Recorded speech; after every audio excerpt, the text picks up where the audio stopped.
Welcome back, everyone. We understand that at least 8 children, the youngest of them, 8 years old, have died during a fire that broke out at an orphanage in Durban. We have Lucas Beloy, the CEO of Jonto Media, giving us the latest on this incident. He's on the line. Thank you so much for staying with us, Lucas. So you were saying that investigations are still going on as to what really caused this fire.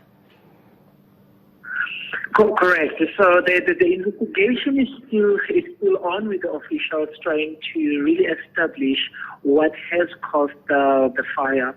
There is just speculation that is going around to say perhaps it's the fire that could have been caused by a heater or anything like that.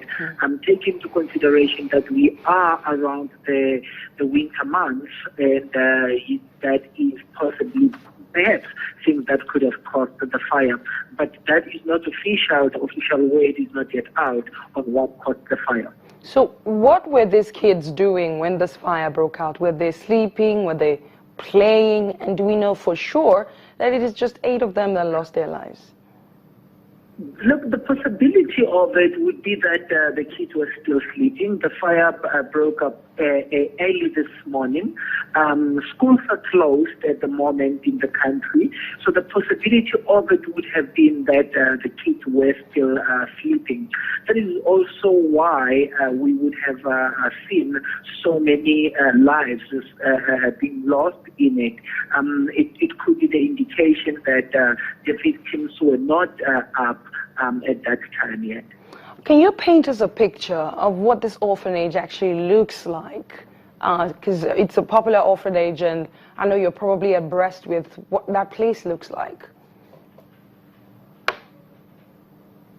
I didn't get that one. Can you tell us what this orphanage looks like? What is the normal operation of that orphanage, if you're aware? Normally with orphanages and that, you would find that in a situation like that, you've got a number of kids that are living in this premises and that, obviously sharing a house, sharing rooms and that, and then normally you would have the elders that are really looking after the children or responsible for the orphanage and that. So that would be the normal setup of the orphanage, usually categorized in terms of their age groupings and also the gender of the kids, and that is how the kids will be paired. So when something like this has happened, where you find this having happened and that, you may find that perhaps the one part of the house was the one that the fire broke up from, and that is where you find that your victims are around that side of it. That is why we're not hearing about the adults that were involved in that, because perhaps the fire started on a certain section of the house where these kids were housed. So have we heard anything from the orphanage authorities? Are they saying anything at this moment? At the moment, nothing is really being said. Everybody is very still quiet on the issue. That is from the orphanage side, and also from the side of the emergency services from KZN.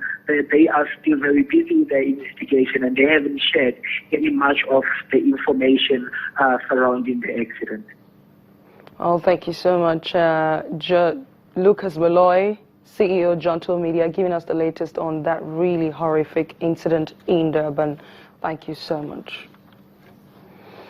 Leading human rights group Amnesty International says dozens of people accused of belonging to the Islamic militant group Boko Haram have died in horrific incidents at prisons in Cameroon. In a report, Amnesty said the suspect died of disease, malnutrition, and in some cases had been tortured to death. It added that Cameroon has detained more than 1,000 people accused of supporting Boko Haram, but in many cases, Amnesty said the suspects were arrested without any reasonable suspicion that they had committed a crime. They are all being held in what the organization describes as inhumane conditions. At one prison in the north, up to 8 people are dying a month Amnesty said it had also documented extrajudicial killings by the security forces, and 6 cases where suspects were tortured to death. Cameroonian entrepreneur Matthew Ongwene has introduced a new way for local tourists to enjoy the sights. In Ebolua, a town in southern Cameroon, unmanned area vehicles, that's the UAVs, or drones as most people know them, are being used to capture new area footage of some of the landmarks and attractions. Ongwene is amongst a growing number of entrepreneurs who use drones for a number of activities, like monitoring large agricultural plantations and construction sites, which would otherwise prove to be difficult and dangerous for people to do themselves, especially when they don't have a helicopter. Ongwene's drone tours cost between $170 and $250.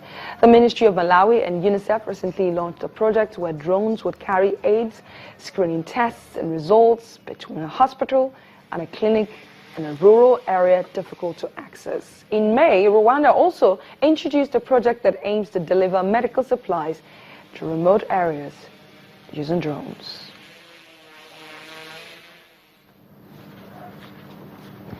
And that's our program today. Thanks a lot for watching. I am Adeshewa Josh, and I'll see you again.